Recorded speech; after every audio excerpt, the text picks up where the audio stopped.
All right, you want to start? I got this is my first time I ever really got questions going. Okay. Yeah. Most of the time I really just go off the cuff. Is that how it gets to be 3 hours long? Yeah, that's Okay. Right. especially with Ryan Williams. Ryan Williams and me talking for 3 hours. But I'm not going to take 3 hours of your time. Yeah, no, it's all good. I got a babysitter, so all right, good. All right, what's going on, guys? Welcome to the Against All Odds podcast. I have a special guest here today, Mr. Sean Mann. Thank you for hopping on the pod. Well, thanks for the invite. Yeah, I'm pumped because this is the first time I'm bringing on someone who hasn't been one of my teammates. Oh, wow. Okay. Yeah. And cool. I want to start branching out. I want to start bringing on more people. So very excited. So you have a very cool story with Detroit City FC, co-owner, co-founder, current CEO of the club. Yep. A lot of roles. Just you want to give me a little brief introduction of how you got started with the club and how you kind of built Detroit City? Yeah, I mean, the real brief is, my background was working in politics, and I didn't find that incredibly satisfying in many ways. And so I always had a love for soccer, and in particular, like the community that comes around soccer clubs, following soccer around the world, and having good fortune of living overseas for several years. And so, as a side project, I created like an adult recreational soccer league here in the city, to bring people together, and that took off, and I got to know some guys through that. And there was a cool moment in Detroit where it was very entrepreneurial, and all our friends were starting businesses, and everybody had side hustles and whatever. And so, a group of 5 of us, I pitched a few other guys, and I said, hey, Detroit deserves a soccer team, and we should do it the right way, and be a part of this great moment happening in the city. And so, 5 of us chipped in $2,200 a piece, and all sweat equity. Our girlfriends, now wives, were mowing the fields and collecting tickets. Parents were selling, concessions, and we tapped into, I think a supporter culture that was in this region that was looking for something to harness, like something to be focused on, and so with I think the right approach. Developed this rabid fan base that has kind of fueled this community and kept us growing. And so Pro Rel doesn't exist in America yet, but we've promoted ourselves many times over and reinvented ourselves year over year. So it's an incredibly unique story in American sports, and in particular, American soccer. Yeah, and I have questions about that too. Just like I pretty much said, Detroit City has promoted themselves from pretty much the lowest level of amateur soccer you can get in America, or semi-pro, and then building up slowly, growing sustainably, going to the NPSL, then slowly to the NISA, to the USL Championship, and just kind of doing it, in my opinion, how more clubs should go about it. A lot of clubs kind of come straight in, and it's a lot of money coming in to the top, and I know it's a franchise system and everything, but I think sustainably, I think fan base wise, I think everything kind of growing like that is very unique in American sports, and I think should be done more. We took a page. I'm somebody who spends way too much time looking on Wikipedia, and you can look at any team in the world, and they all started in the 1800s, and it was always started by a group of friends who started a club, and that's really kind of the model that we've built off of. And we've grown, and we've outgrown each level that we're at, and it necessitated us to bring on partners or reinvent who we are. And the organization that we were in 2012 is outward facing, I think shockingly similar to what we were actually probably in 2012, but behind the scenes has been totally blown up and rebuilt many times over. But throughout that whole process, it's been, Todd, Alex, myself, the guys still running this club behind the scenes. And so I think with that comes a level of authenticity that you certainly can't build or buy from top down. You can't just write a check and create that authenticity. Exactly. And so I think that's key to who we are. And that community that's built up around this club, and into the partners that we bring onto the state, they're looking to be a part of that. They're not looking to replicate, or replace that. So and I think the fans too, it's appreciated. I feel like you develop even more passion for a club when you've been there from the beginning, or you've seen it go from grassroots to now the USL Championship, and now with Division I coming in, seeing that next progression could be there, and just seeing how it can grow. For me, I was Portland Timbers guy, and I went to Portland Timbers games when it was USL back in an old AstroTurf baseball stadium, and seeing that morph into what Portland Timbers is now, and kind of being along from the beginning, I have developed more of a love because it's been there for so long. And I think a lot of fans feel that way with Detroit, and it seems like that. There's been fans that have been there since day one. They continue to be there. Yeah, I mean, absolutely. And I think the people, like the supporters around this club, like, have a sense of like being a part of it, and like that sense of ownership that like they, in whatever way they've contributed to this club, that they've been a part of like building it up. And I think that's always going to be our challenge, is like making sure we're maintaining that connection and that people feel like that they're integral to the club, because they are, right? Like that we aren't who we are without the people, in the stands who not just are showing up and singing, but like do all the little things around the club that make it special and unique. Yeah, I love that. So I got so many questions. I literally first time in podcast Against All Odds podcast history, I have questions down because I don't want to miss anything. I want to jump into these, mainly focused around Division One, mainly focused around Pro Rel, and basically how Detroit City fits into all that. So real briefly, positive or negative, do you think Division One is a positive or negative for U.S. soccer as a whole? The USL creating? USL creating Division One. Yeah, I think unequivocally it's a positive. Yeah. I mean, then what about for the USL and specifically that league? Yeah, absolutely. Okay, sorry. No, you're good. We'll get into it. What about for Detroit City? Oh, absolutely positive. Positive. Yeah. Okay. And now promotion relegation, same questions for U.S. soccer. Unequivocally, yes, positive. Positive. Yeah. For the USL. Absolutely. And then for Detroit City. Absolutely. Yeah. Okay. So, there we go. All right. Okay. Yeah. Those are the quick ones. I want to get the full kind of vibe for the promotion relegation, and then now to kind of dive into that. What do you think is like the USL's goal for creating Division One and Pro Rel, like the end all be all goal? Well, I think it's ultimately for USL and for our clubs to be as relevant as possible. I don't think it is trying to be a ABA, NBA, AFL, NFL type, scenario. I think it is, for the clubs in this league to have a runway for their ambitions and to continue growing and to have a reason to continue investing and to keep pushing ourselves. I mean, that was clearly, I think, the sentiment in the room, that there is like a core group of clubs who are pushing themselves to grow, and they want to keep doing it in this ecosystem. They want to push this ecosystem that we're in to higher levels. And, I think in a bigger picture, this is not just USL, it's MLS as well. We're all fighting for relevancy, and not just in a very competitive, like, sports landscape in America, but also like soccer in this country, right?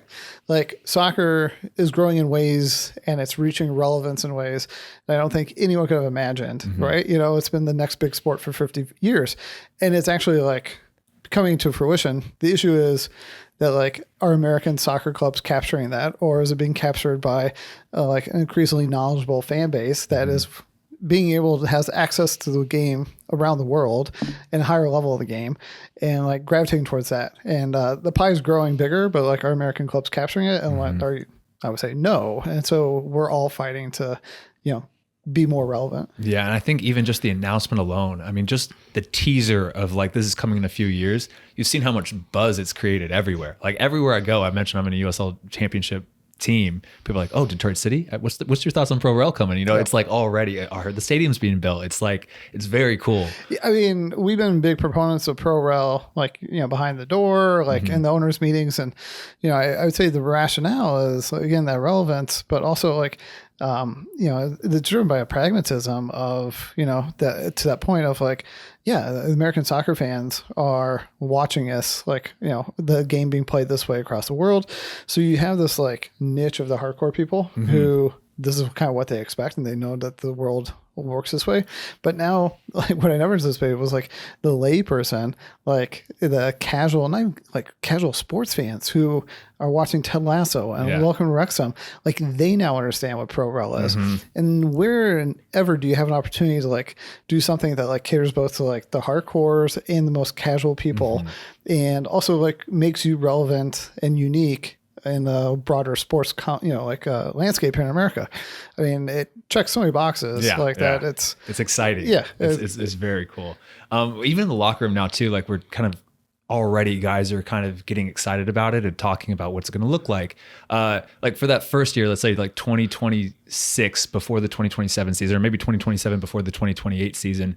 How do you think and I know so many details have to be fleshed out, but how do you think it's going to be divvied up in between the teams going up to the Division I, staying in the championship, maybe teams staying in the USL League One, but how is it just going to be like a financial thing? Who can meet the PLS? Is it going to be, top of the table teams get first bid? Like, what do you envision? How do you envision that working? Yeah, I mean, at this point, we voted on broad support, near support for.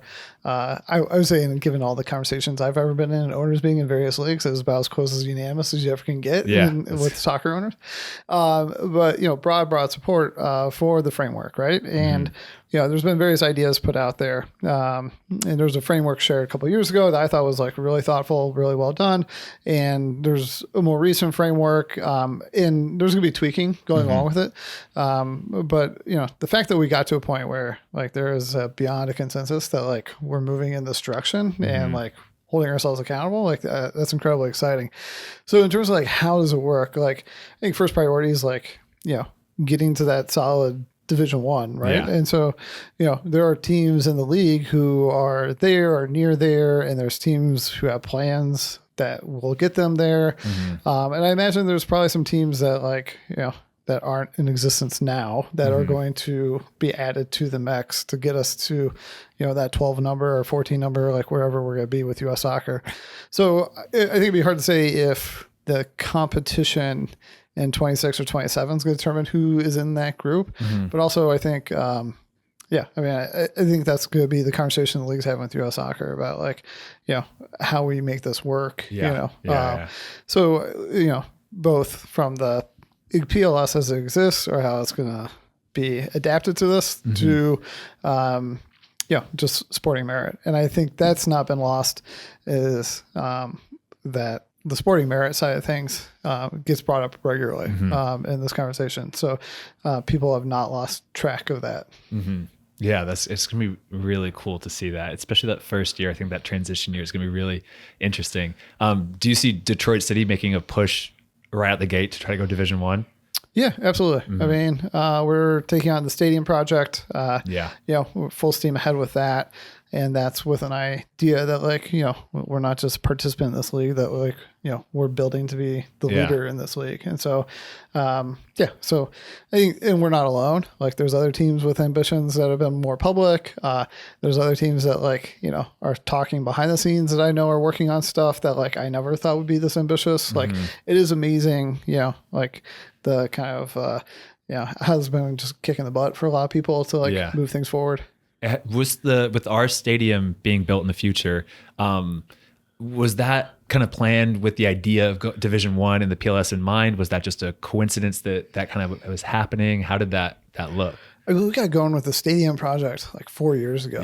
With the idea that like the Keyworth situation wasn't tenable. It wasn't our permanent home, right? And so we needed something. So I mean, the pro rel conversation picked up a couple of years ago. That was exciting. But part of that clearly came away from there was like, there was a valid, I think, point of people being like, well, why have pro rel if we just are operating within the same division? And you can argue like the divisions are arbitrary and like whatever, but there was a, I guess like a kernel-ted argument. So, that there wasn't the consensus 2 years ago. And then the league, basically looked at us and the Sacramentos and like the teams that are really pushing themselves and building out the infrastructure in Louisville's who are kind of there and said, you guys, like we're separating ourselves and like you should be in this ecosystem and like we need a product apply more for the teams that are really pushing themselves. And so, I mean, our stadium idea, like to the point of like creating a permanent home for DCFC, it was like, this idea is like, you wouldn't go through this effort if we thought it was temporary. So it's always been with an eye towards like scaling up and meeting whatever the future demand is for soccer in Metro Detroit. How has the stadium project been going over the last, like since we announced it was last spring or last summer? How's that last year been? Like the most exhausting of my professional personal life. It is funny how many people in the industry tell you like you're only gonna build one stadium in your career, and like, yeah, absolutely. I can imagine going through this again. Yeah, I mean, I think because DCFC is special, and because the fact that like, we're doing this like literally in our neighborhood. I live 3 blocks from the stadium site. Todd lives a few blocks the other which direction. is so cool. Which is I think it's very like how cool would it be to build a stadium like you say in your situation 3 blocks from your home. I'm one of those people, again, like my background is politics. I've been active in my neighborhood for a long time. Yeah. And I'm one of those people that buys lotto tickets and I look around and I'm like, if I won the lotto, I'm rehabbing that building. Yeah. I'm doing something there. I'm doing something there. And so, it would never cross my mind in my wildest dreams that like this hospital site, which is so notorious and such a blighted parcel, that I would ever have an opportunity to do something there. But as we were going through the sites and locations, it clicked. I was like, oh my God, this is the perfect place to put soccer in Detroit. And so, yeah. So we're holding ourselves to a high bar of like doing something that's special, that reflects this community, that reflects like Southwest Detroit, that ties into the community that's there, and is incorporating partners in a real way. And so, we're working through that. We're working through a lot of world events going on, changes in interest rates and prices and stuff like that. But we're bringing it to fruition, one day at a time. Yeah. Do you think the 2027 goal is still on target?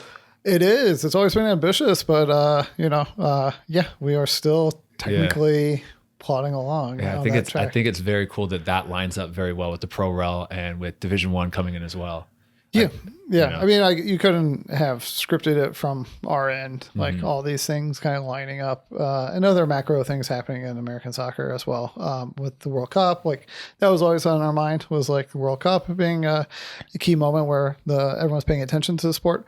But then, I mean, it's just so much going on right now. It's pretty exciting. Yeah, it's cool. It's really cool. Going back to Division One too, one question that I brought up and I was curious about, thinking it in terms of the MLS perspective, looking at Division One, is especially like you kind of said, there's a few teams that seem to be separating themselves from the pack. Detroit City, Sacramento. You have really, really good organizations. Louisville as well. What if like MLS, to try to combat the USL, starts to like look at these clubs and offer expansion bids or try to pick them off from the USL? Is that something that has been discussed or thought about? Or, is it a loyalty thing to Pro Rel into the USL?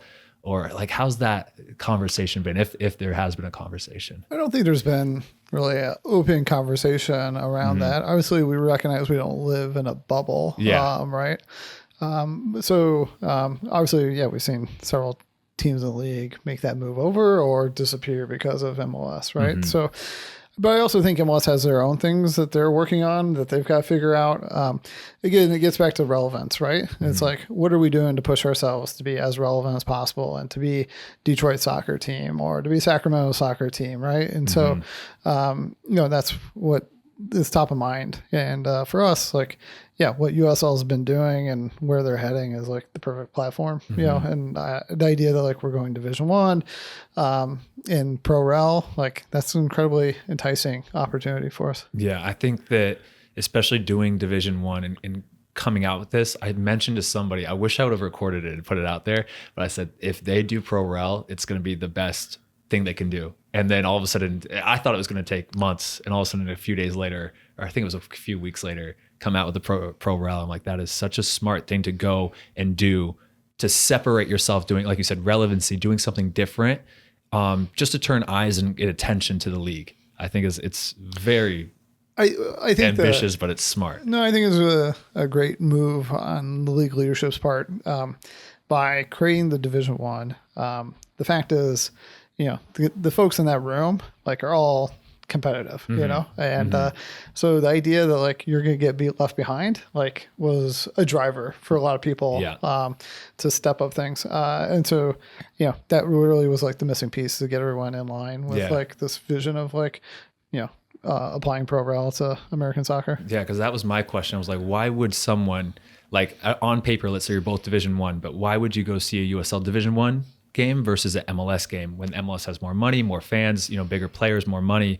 But then Pro Rel can answer that. That's the separator, I think, that could really push people to USL games over MLS games. Yeah, I'm not a hater on MLS in any way. I think MLS has done outperformed like wildest expectations in many regards, right? Mm-hmm. And going to some of these MLS stadiums, I'm like, going back 30 years ago, never thought this would be what would be in American soccer. But MLS is looking out for MLS. I don't think they're looking out for the whole US ecosystem, right?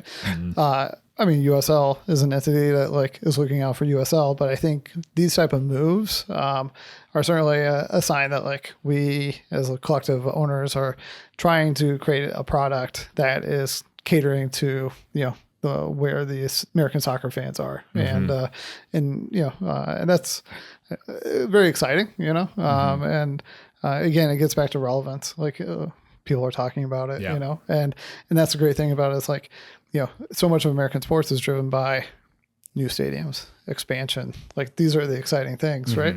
Like Pro Rel at the very least is like another, quiver in the cap of like, more stories, like more engagement. And it's not just, same thing over and over again. I think that I think I heard some stat that the most watched game in England every single year is that promotion game from the championship, the championship playoff to the Prem. Yep. That's the most watched game. And I would just think, 100%, especially, with MLS having the Apple TV deal. From what it sounds like, they're not getting the same viewers as has been happening in the past, and USL having their product, doing deals with CBS, getting more views, especially the last championship final, I think had crazy numbers for views compared to the MLS final, where it should be. But if we had a playoff game or something like that, I feel like that would be the most watched game in America. Yeah, MLS has such a head start. Again, I'm reluctant to say that it's ever going to be an ABA, NBA, AFL, NFL type situation, right?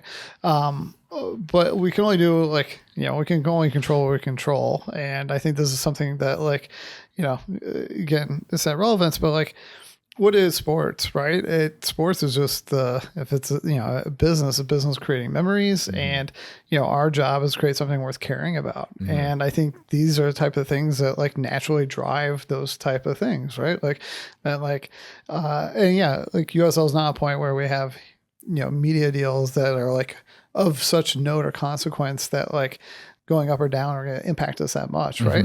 If anything, our business is always going to be, or for foreseeable future, is going to be driven by butts in the seats, and earned media that we get in the local marketplace.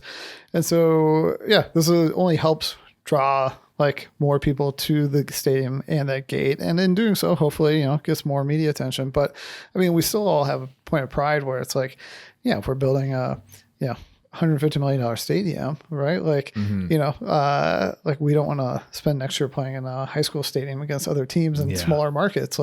Detroit's a major market. We want to be playing other major teams and playing in big, nice stadiums, right? So whether there's, huge costs or, parachute payments and all these type of things, it's really kind of pride and where we see ourselves. And that's what's driving this. Do you ever feel with that, going off that you kind of grinded your way up with Detroit City FC from grassroots to now playing the USL Championship? And let's say you make a push to Division 1. Do you feel in the back of your head there's ever implementing Pro Rel as everything to lose and nothing to gain at this point? No, no, I think that's I guess my point is now that we're up there, now we want to be beating the Louisvilles and Sacramentos, and we want to be top of that.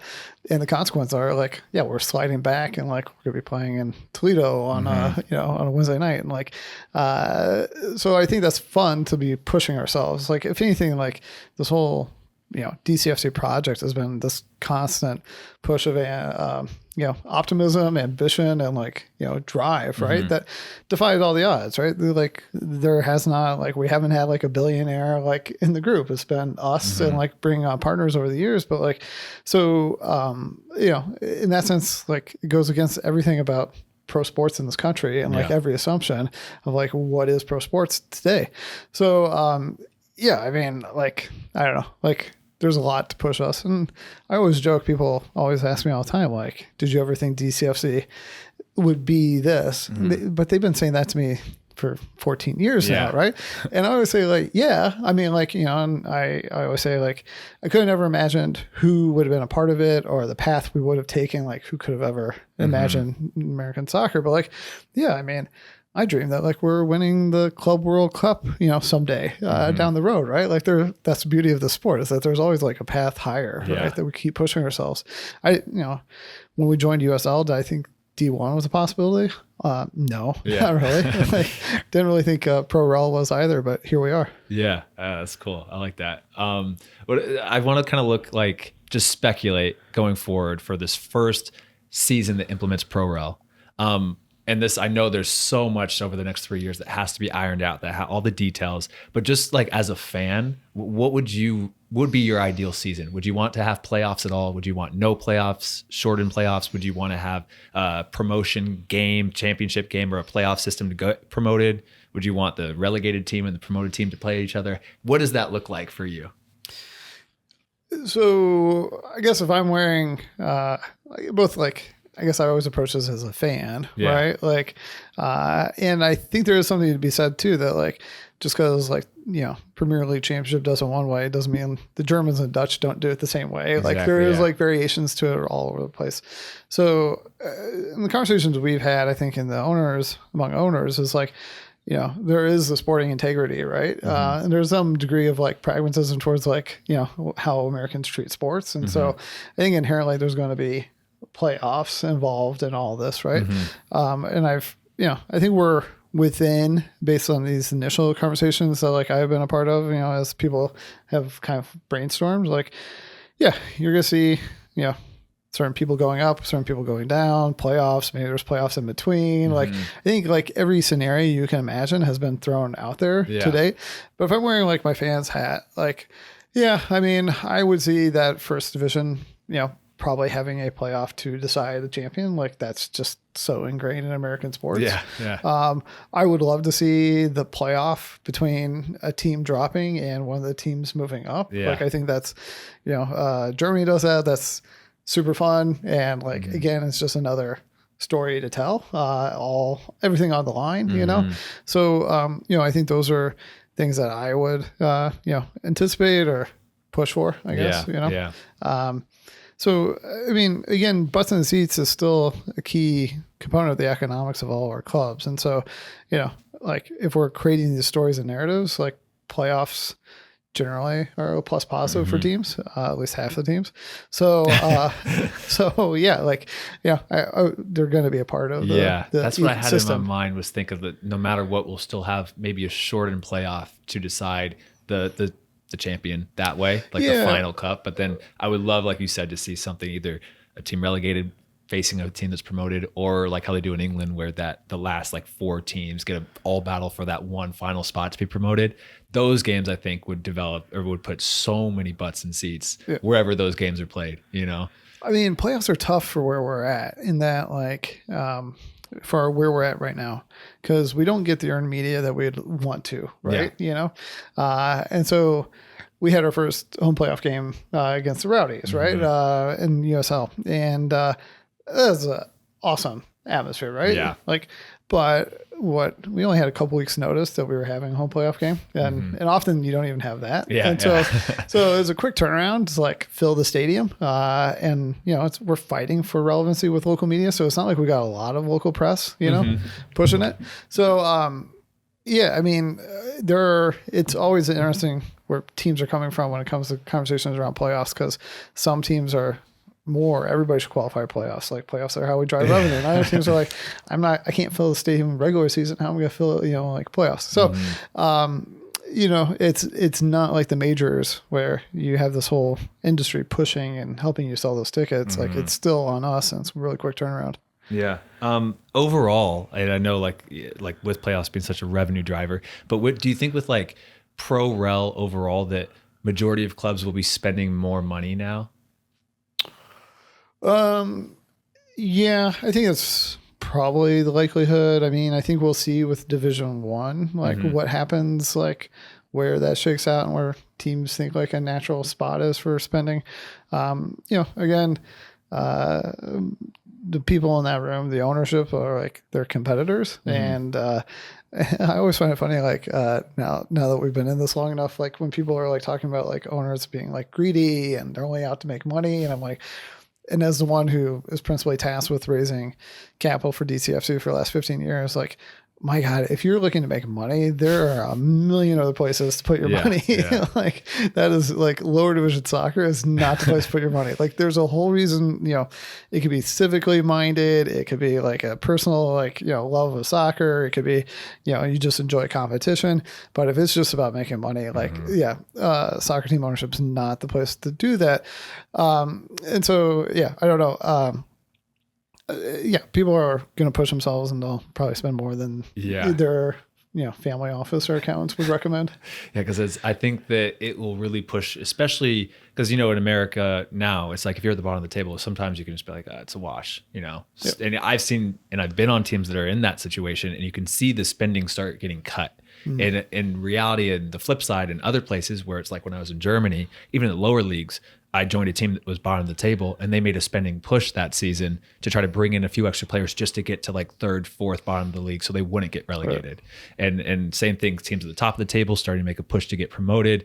I can see it being really beneficial for players and all that, but then a little bit is like, I don't want to make it unsustainable for clubs, where clubs kind of start spending so much money, because clubs, like you said, especially in America, lower leagues, most clubs lose money, I feel like, year to year. I don't know many clubs that I've been on that have been making money. No, MLS included, you're hard pressed to see any teams that are operating in the black right now, right? Like everyone's pushing themselves. Obviously that's one of the perks, I guess, from where we've been to get to where we're at now is USL provides a lot of stability. There's continuity, and teams are going to be there, and obviously like some team, like we've lost one or two teams each season since we've been here, but man, like it's so much more stable than leagues falling apart, which was like our background before we got here. And so I think in that Division I championship, you're going to have stability. But if a team's plummeting down to the bottom of the ranks, the rungs of the ladder, there's probably bigger issues that they're facing, right? That makes sense. And you've been around the league long enough. There's teams that have their issues, right? Yeah. So I think in some ways that will kind of keep sorting itself out, but like you'll have a couple of top tiers that'll be nice and solid. Yeah. I mean, like I've been in the league for 11 years now, and like it's night and day compared to when I joined the league and to now. I was actually having a conversation with Ryan Williams today, just about the style of play on the field and how much it's changed over the last 10 years. But like front office wise, I mean, when I joined Orange County Blues, there was like 3 people working for the club in the front office, and it was a little tiny office. Right. And now you look at these teams, majority of teams in the league, they have huge teams, still growing, still not where I'm sure a lot of clubs want it to be, but like night and day from 2015, 2016. There's days I pull up the field house and I see all these cars in the parking lot. I'm like, oh my God, all these people are being paid to be here right now. Which is a sea change from where we used to be. Yeah. And I think you touched on it earlier, but I think the best push to implement Pro Rel, and I think the biggest argument to do it, is that I don't see there being a huge revenue decrease from getting relegated. Because like you said, the main driver is butts and seats, fan merch, it's all kind of localized. I know there's TV deals being worked on. I think the CBS deal is huge, but like, how do you think the clubs would lose any money going down? Or do you think, where would that be from if they were to go down?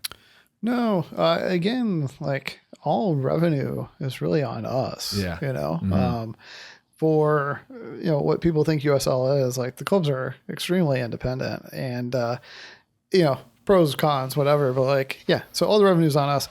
So with the CBS deal, like the league offset costs. So if we have a national broadcast game, whatever, like they pick up the production costs, and that's the most direct positive impact. But what ends up happening is that the sponsorable assets we have like are so much more, there's so many more eyeballs on it. So, but it puts the burden on us to sell that, so it's on us to sell it to sponsors that like your field board's on CBS and it's going to be viewed by 400,000 people. And that's not going to change, like I don't anticipate, and that's not a knock on USL. It's just where the media world is heading, that outside of your top tier major leagues, like it's really, you're trading exposure for you having more assets of your own that you control, that it's on you to sell. So whatever level you're at, it's still going to be on you, your front office, to fill that stadium, tell stories and make it relevant and care. And so, yeah, there's just nothing from the league, you know, that I saw just Pop Docs put out there, like notion of parachute payments up and down. Yeah. You know, I think that's probably getting to concerns about potential player salaries, you know, between different levels, especially as more teams get multi-year contracts, more players with multi-year contracts, to help brace for that. But that's still not the biggest part of our budgets or anything like that. Yeah, because I mean, even between USL Championship and USL League One, I know it drops off salary-wise for players, but it's not like going from the Prem to the Championship, or MLS to the USL Championship.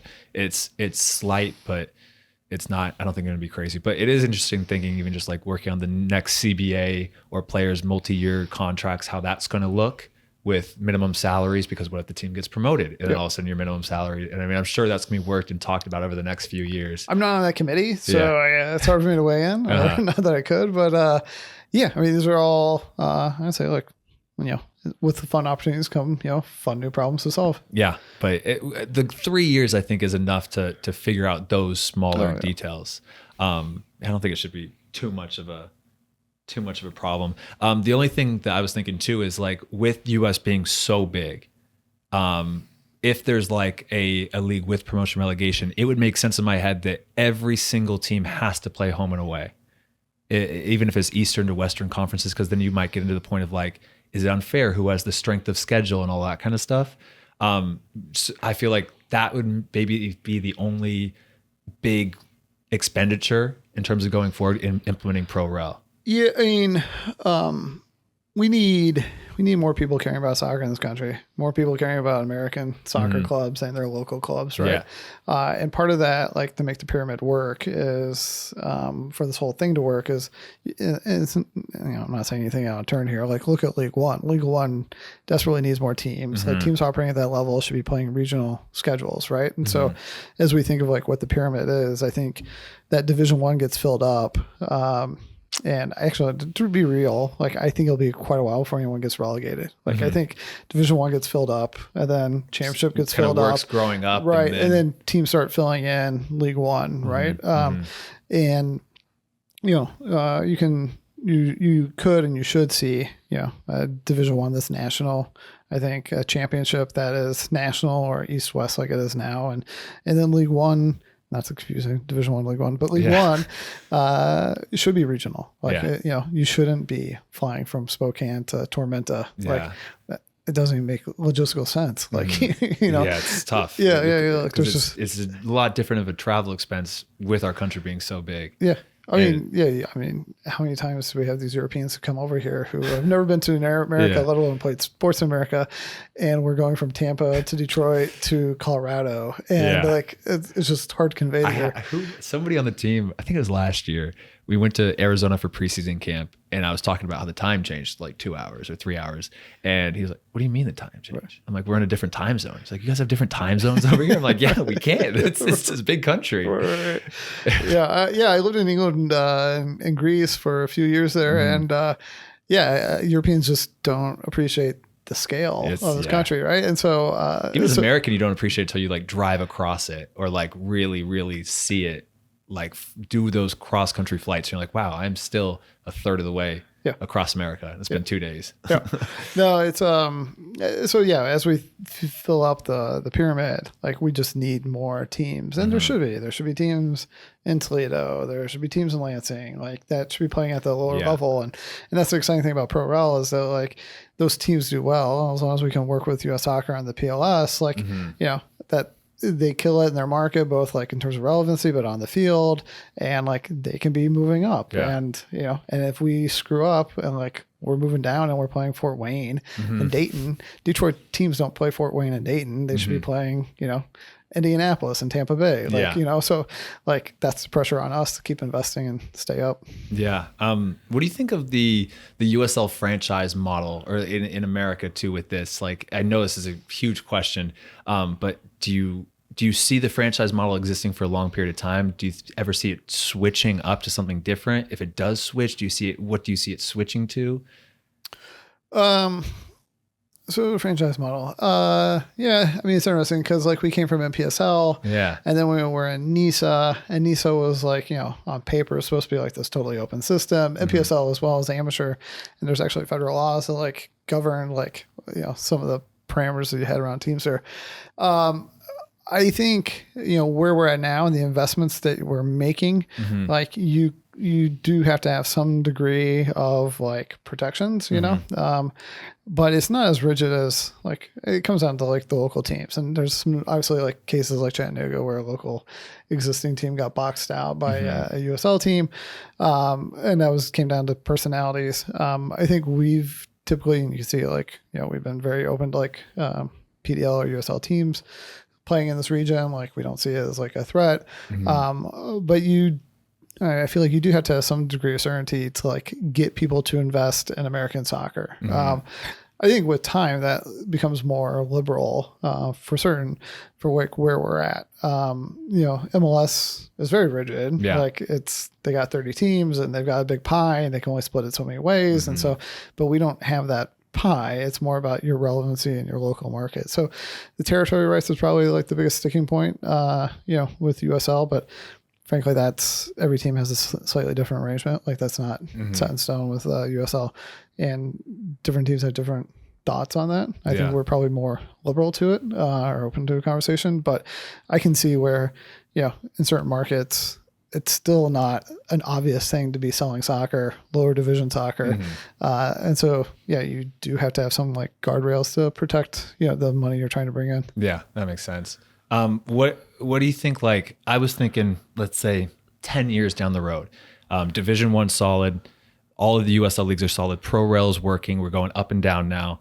What are your thoughts of like any new teams entering at this point? Once we have these leagues filled up and kind of set, only the new teams can come into League One, and you can't buy your way into Division I or into Championship. You can only start at the bottom to then start working up. Yeah, I think that's the consensus in the room. That like once that Division I's filled up, it's only going to be filled up by merit. Okay. And at some point we have to get to like if you're coming in, you're buying in at to League One, and you're gotta invest to move up. I think people were there.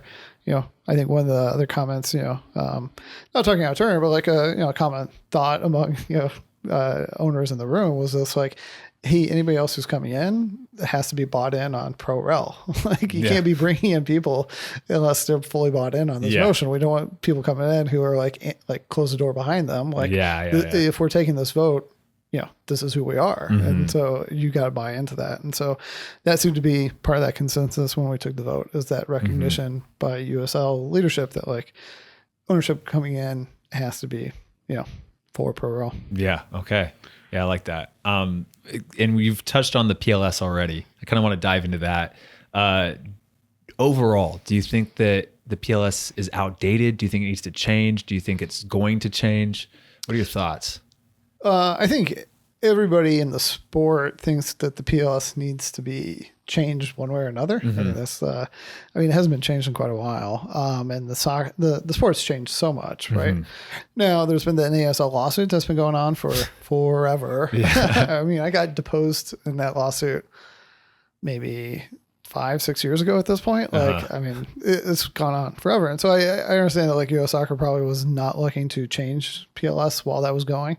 So hopefully with that, coming to a resolution one way or another, there'll be some conversation. And I think frankly, like USL making these type of moves, like spurs US Soccer into like having to like look at it. So I think we all come from like slightly different perspectives. The biggest sticking points, is the net worth of the ownership. And I think MLS wants to, or the percentage of the ownership. Like net worth of ownership, now being in the pro ranks for, 4 or 5 years, like raising a lot of capital, like around the team, I get it. I think the bigger priority should be on the performance bond. Yeah. And if that was higher, and more flexibility on the net worth of the ownership group or the percentage ownership. I think percentage ownership is probably the ones most likely to change, just because MLS teams are raising a lot of capital. Like, it's not like when someone's paying a $500 million expansion fee or building a $500 million stadium, it's one guy writing $1 billion check. It's a lot of people throwing in. So like, they want to see that. I think everybody wants that flexibility as costs are going up and everything's scaling up. But I think the performance bond is incredibly important, just because like for the community, for the players, if a team falters, that there is a mechanism, there is money actually there, not hypothetical, that like, a league or US Soccer can pull down to like make sure the club's operating, finishing a season, players are taken care of. Like, I think those are, I think that's something that should be strengthened in the PLS, but more flexibility. Stadiums, again, the currently Division I is 15,000 and whatever, D2 is 5,000. Yeah. Yeah. I mean, I think it should be more like standards and less scale. And I think there should be a flexibility in terms of like, if we're moving to pro rel, like runways to like more leniency on recognizing investment, recognizing markets. Like, there's a certain markets. It's hard to imagine it's ever going to make sense to build a 15,000 seat stadium in Charleston. Right? Yeah. But great organization, they put out quality product and they're continually pushing themselves, and like, they don't want to be left behind. But like, why are we saddling them with building a stadium that doesn't make sense in our market? So I think those are the type of conversations that the league is going to have with USL. I know MLS is going to have their conversations with US Soccer on what the PLS is. But I think from our experience with NISA was like, we were a unicorn in many ways because of the way where we came from and what we're structured. And it's hard to expect, rigid rules to accommodate unicorns. But NISA drove home like the importance of like having some standards and holding people accountable, because in the end, the sport and players and fans just are losers if we have these leagues that, can't live up to like what they're going to say they're doing. They flame out. Yeah. I mean, and I get it, like with the PLS, like especially in the early infancy days of the USL or MLS, it's like you were looking at sustainability. You didn't want a league that was all based in the southeastern part of the US. You didn't want a league where teams were folding left and right because they didn't have the money. So it's like, I get it was all about sustainability and creating something, but now I feel like the leagues and the money and soccer in general in America has grown in the fact of like, okay, we can kind of shift a little bit from sustainability and look at like the growth of the sport of like pro rel. Obviously still want to be sustainable, but like, I think, a lot of these things are a little outdated. Yeah. They just have to be more flexible, I think. And adapt to the time. And I don't think the PLS is updated in the last like decade, right? Yeah. So, and a lot has happened in the sport in the last decade. If you like, would you even put a minimum seating capacity for a stadium in Division I? Because I know you said something about the quality overall of like the standards of like the stadium. Yeah, which is funny coming from playing in keywords, right? But no, I don't think I would. Like, why? I guess like, I have a liberal, like, kind of laissez-faire approach to a lot of things. And so, no, I mean, I think leagues can set standards, but I don't know like what the role of US Soccer is in setting that standard. I mean, it's like, for me, some of my favorite places to play as a player are not always the biggest stadiums. It's like, I've been at stadiums, even in other places where it's like holds 2,000, 3,000 people, but like the intimacy of the setting, even the quality of it, the field, it's like, this is way better than playing a New England Revolution Stadium, Gillette Stadium, and that holds 60,000 people. Oh, right. But, I mean, yes, exactly. I mean, there's natural forces pushing like the stadium boom. It's funny, like when people comment that like the USL is like all about real estate and pushing this. Like, I mean, I can count a number of like on one hand number of conversations I've had USL about our stadium project.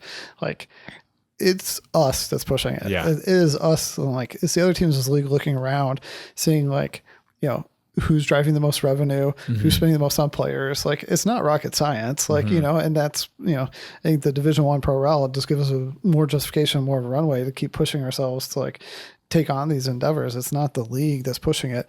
And so to that point, like, why set these arbitrary numbers, when natural forces are pushing teams to do this anyways? Yeah.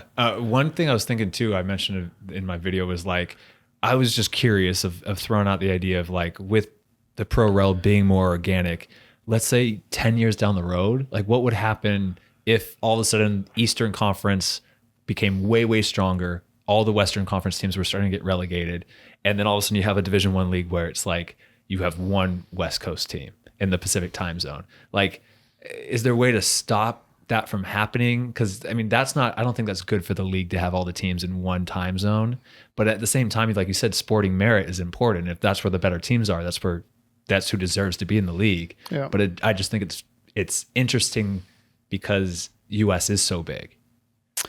I mean, I think that's the exciting thing is that like we have so many open questions that are going to get like, solved with pro rel. But if that's the way it plays out, that's kind of the way it plays out. Right. Yeah. I'm interested in it. I mean, I don't really see it happening because it'd take years of it happening like that. And I think all of a sudden, like you said, the competition of owners in the Western Conference, it would be like, okay, we got to step it up here. Let's start spending more money. Yeah. But it is interesting to think that it could happen. I've been hearing a lot of things with Division I being launched, that it's not being launched in direct competition with MLS, that it's not a competition. Do you see the launch of Division I as a little competition with the MLS, like a friendly competition or unfriendly competition? Do you see it as like, we don't even care, we're just focusing on ourselves? I mean, it's hard to say we're in competition with MLS, and that sounds naive. Because I mean, MLS wants to own the sport in this country. I get that. But like when I think of our day to day and like what we're doing, like I am more focused on how do I get random sports fan in Detroit to Keyworth? How do I get them to care about DCFC? Like, and frankly, like MLS is not so ubiquitous that like, like that's commandeered the brain space for sports fans in this market, right? Like they're just not that relevant here because MLS isn't here. So, it's not that we're competing with MLS. We're competing just for attention. We're fighting the Lions and the Pistons and Tigers for inch space in the newspaper, right? Like we're fighting against Pine Knob, like a concert. Like, so again, our focal point is just being relevant in Detroit. And that's what drives us. Yeah. And I think that's a unique problem to America. I know other countries have other sports that contend for eyes and views and everything. But like in America, it's like we have major sports that soccer is just beginning to compete with now. It's a different landscape. Yeah, and I guess, so we've had this like sort of Damocles of like MLS since day one. Yeah. Like that MLS is coming here. And actually, many of our guiding decisions early on was because there was talk, people forget this, there was talk of putting an MLS team at the old Pontiac Silverdome. And we thought that was the dumbest idea when we were hanging out at the bar and we were thinking like we could create a cooler team that played in the city, even if we're like amateur. And so like a lot of and that's why we called it Detroit City. It was because like the owners, we lived in the city, everything was focused on the city, but like we knew like if an MLS team at that time went to Pontiac, they call themselves Detroit. We'd be Detroit City. So like that's always been on our mind. And it's funny, as I give public speaking, like I finally had it, like for the first time, my wife was in the audience. And for the first time in 15 years, in a Q&A session, no one asked me about MLS coming to Detroit. Okay, right? Yeah. Like, and that was like, it was like a kind of a sea change type moment. So we've always had this hanging over us, multiple MLS bids over like our existence. And, what we've always focused on, like what we can control. And by us growing, the best protection we can do for DCFC and being Detroit soccer team is just keep pushing ourselves to keep growing and being as relevant as we possibly can be. So the fact that like you go in Southwest Detroit on Verner and there's a mural and it's like 5 people wearing sports jerseys and we're the 5th team now, right? That the other pro teams in this town are like retweeting us, right? That like, that like we're solidifying our place. That's the best protection we have if we are in a competition with MLS, is just being as relevant as possible. Yeah. And I know, I think Pro Rel will get more eyes even on it. Is there anything else that you feel like is a big way to get more eyes on Detroit City? I know you guys are working countlessly every single day on it, but what do you believe is the best way to get more eyes on Detroit City? There's no silver bullet. Our grassroots is at levels it's never been, right? Like whether it's the youth in the city just becoming more entrenched in people's lives. I mean, youth in general, we're now approaching 4,000 kids across Metro Detroit that like are wearing or, like that play for us and travel around the state and the country representing us. Like, and then, TV broadcasts, like you can't underestimate like being on Channel 50 and like, the number of eyeballs watching that, which is funny now that like you're now seeing because of Fox Sports and Bally Sports and like their implosion that like, you got Red Wings and Pistons and Tigers now moving to linear, and like our numbers aren't dramatically different than theirs, right? Like that's crazy. So I don't know why they're worth like $1 billion and we're not, but like, so like whatever. But then ultimately like the stadium and creating that permanent home, like there's no better way to show that like we are here and we're not going anywhere, and doing it at a location where there's 2 million cars a week driving right by it. Like that's the biggest billboard we'll ever have for Detroit soccer. And then not just making a billboard, but making like a fun, lively place that draws people in. Yeah. So, I mean, it's, we're coming at it from so many different angles. It's pretty exhausting, but like every day, just in the trenches growing. Yeah. I think the whole adage of like, if you build it, they will come is true in a big extent. I think Detroit's coming at a point where they already have a huge, passionate fan base, and creating something like that, a stadium, like you said, is going to be huge of not only getting more people, more eyes, but also even exciting the fans that are there since day one.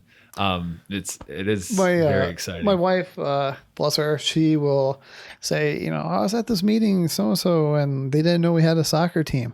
And for me, and like, the other guys who was like grinding at this for 15 years, it's kind of a gut punch where it's like, but then she, in one of her brief moments of being very positive and supportive, will be like, no, it just means you have like that much more upside, like you have that much more potential, right? It's funny that you say that because like out of the 8 USL teams I've been a part of, most of the time I'll walk around the city or talking to somebody who's like, oh, what do you do? I'm like, oh, I play soccer here. And they go, oh, I didn't know we had a team. That's the most that happens. I haven't had that happen to Detroit. Every single person I've talked to, and we get around to what do you do? And I say I play for Detroit City. They go, oh yeah. You guys play at Keyworth or that what old stadium down there? And I'm like, yeah, wow. And like this has been the best place where the team has been recognized the most. It's funny because like our early days when we were amateur, we only played 8 weeks a year. Like for 10 months a year, we were a t-shirt company. And like, so we've always been really heavy on merchandise because like it was our lifeline. And people there's so much Detroit pride. And so people would buy stuff that just said Detroit City on it. And you walk through the airport and you'd be like, oh, are you a fan? And people would be like, of what? Yeah, exactly. and now people come up to me and they'll be like, oh man, like that was a great win, or that was a tough loss, or like I thought the guys were gonna pull it out. Actually, I mean, we have a winning record. Like it's not like but people always come up to me like about the result, or they'll give me like a high five, and my wife's like, do they do that to all DC? Like, because I'm like my entire wardrobe stuff I got for free from Adidas, right? So like my wife's like, are they doing that because you're wearing city stuff, or do they know who you are? And I'm like, and part of my mind is like, I think city people do go around just give high fives to each other around Metro Detroit. It's not just like me on the receiving end of it. So I mean, it's just American soccer in general. Like we've come so far, but there's still so much further to go to be relevant in our communities. Yeah, but it's very cool to see the notoriety of Detroit City in the city all around. This is a random question coming out of nowhere, but do you ever see the MLS creating a second division league that would compete with the USL Championship, maybe even doing pro rel between MLS Next Pro and that second division league? I would never rule it out. I mean, I don't think MLS is a finished product, you know? And so, they're looking for relevancy as well, right? Like they're looking at moving their calendar, right? Like they're tweaking things, right? Like I think you're now finally hearing executives being more open about the Apple Plus deal. Like I remember as soon as that deal got signed, I had like a lunch with MLS exec, who's on like revenue side of things. And they were, the minute the ink dried on that, they were like, bitching and moaning about it. They could see the writing on the wall, like of what that once you got past the $1 billion, like the big gaudy number, like what it actually meant in real life, like to the clubs. And so, they're going to have to reassess that deal. They can't be stuck in that for 8 years. Like, so, or it's a death sentence. I mean, or just, it's just, I don't know. don't want to be too high, like too much hyperbole, but like I think it's just a missed opportunity for them, right? Like there's such a growth period for the sport, and they went behind a paywall of a paywall, right? Like, so like, they just doubled down on niche, and the high revenue teams like gave up assets, like, and they don't have data. Like they can't go to their sponsors and say how many people are watching Apple Plus. And like, that's the big one. That's crazy to me. If I was a sponsor for an MLS team, I'd be furious to not know how many eyeballs I'm getting. Yeah. I mean, you're hearing across the whole spectrum, even MLS Next Plus teams who are like, we don't know, like even like from our amateur days, like we had better data than we have now. Right. Yeah. So like, they're not a finished product. So like obviously they're going to keep working and, again, fighting for relevancy in their own right. So, I think it's weird, like that we have two Division Ones and we're gonna have like two ecosystems, and it would be amazing to have like a magic wand where we're all like a unified country and like we weren't trying to do our own thing and like had a similar system. That'd be pretty magical. I don't know the path to doing that. I don't know how like that lands, but it'd be great.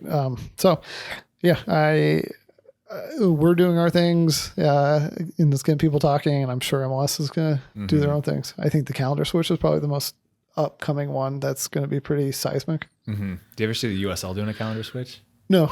Yeah. No. I think with butts and seats being the primary driver for that, it doesn't make any sense. Yeah. I mean, if MLS goes through with it, which, seems to be, the word on the street, that for us, like, it just means like, I mean, you can see Keyworth on a rainy day in April versus a game in June or July, right? Yeah. Like, it's just, I think MLS like positions itself well in the Sun Belt, but like in northern industrial cities, like I just don't see the game ever expanding, right? Yeah. And so that's a clearer runway for USL to differentiate itself and get butts in the seats and have strong, clubs in your northern cities, like your Milwaukee's, your Buffalo's, Detroit's.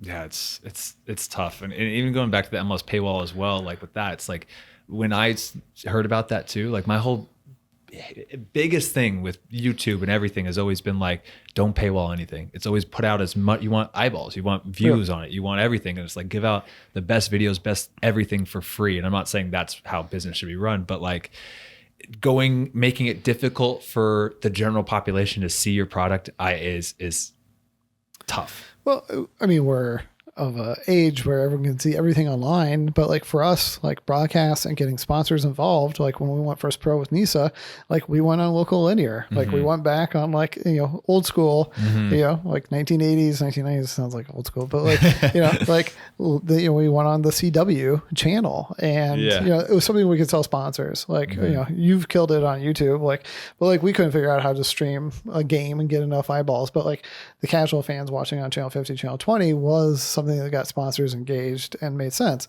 And now like those regional sports networks are collapsing and you're seeing more these teams moving on to your linear because like it just being niche isn't enough. And so with Apple Plus, it's like, if I go into Buffalo Wild Wings, are they buying Apple Plus to put on like MLS in the background? Like, what is going to be the relevancy of that league? It's interesting that you're hearing the most execs, more publicly say that something's got to change, which usually means something's going to change. Yeah, because I don't know if this is true, but I heard a stat that was like the MLS final got similar viewers to the USL Championship final. Yeah, I mean, you can look it up. Yeah, Fox and CBS, and what they're like a couple weeks apart from each other, and both I think were around 400,000. Yeah. Now, MLS had Apple Plus, but that number is not available. So if you're a sponsor, like, it's kind of apple to apple. Yeah. And then there's this mystery box of other viewers. So, yeah. That makes sense. I've talked to a couple of friends who are not American, and they're kind of bashing me as an American for having a pyramid with two tops because they've never really heard about that before. I know I think India had it for a while. But like, do you see that persisting for a long period of time of having two first division leagues for decades? I have a hard time after the last 15 years looking at crystal ball and projecting like where American soccer is going. So no, I mean, I think an ideal state is we figure it out and we're all playing under like, one system, that would probably take some kind of a give from all parties. That'd be my dream fan scenario. Yeah.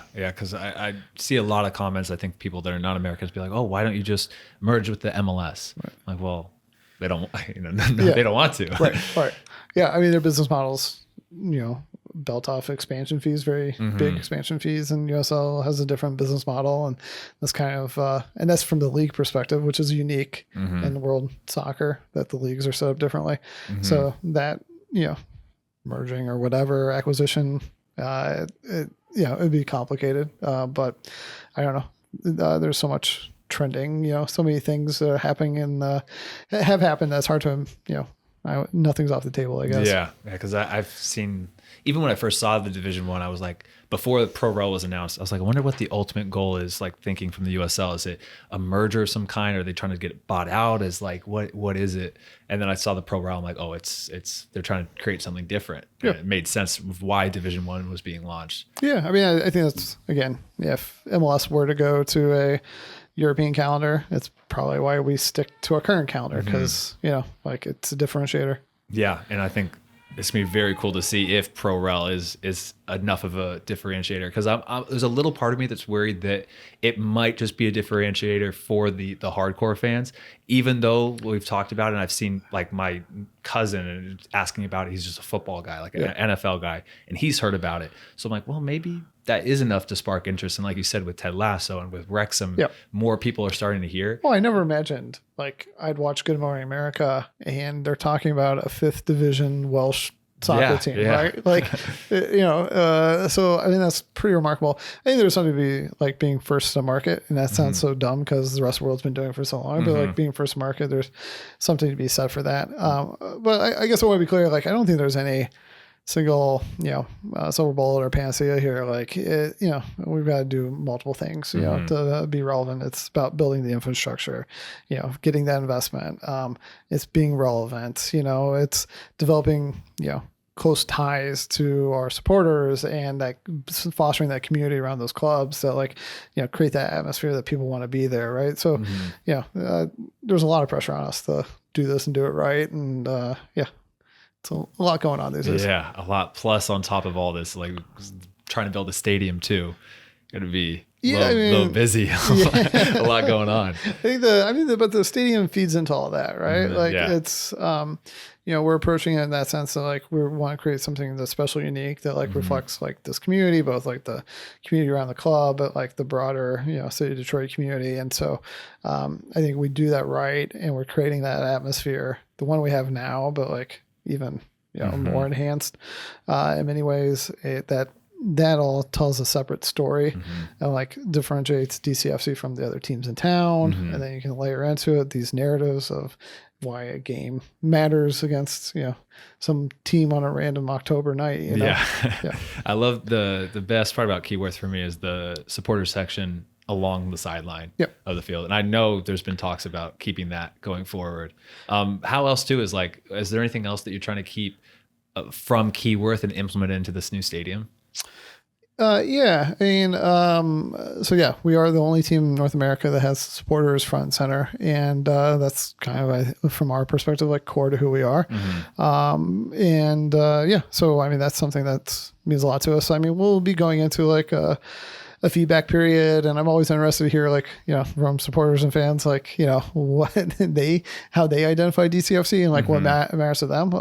So we'll be going into a depth process with that. But, as we talk to partners, whether it's governmental or sponsors or whoever, and we're visioning this, or investors, it's funny, people there's Jerry World, and people are like, oh, is this gonna be the biggest, or this and this, hyperbole, right?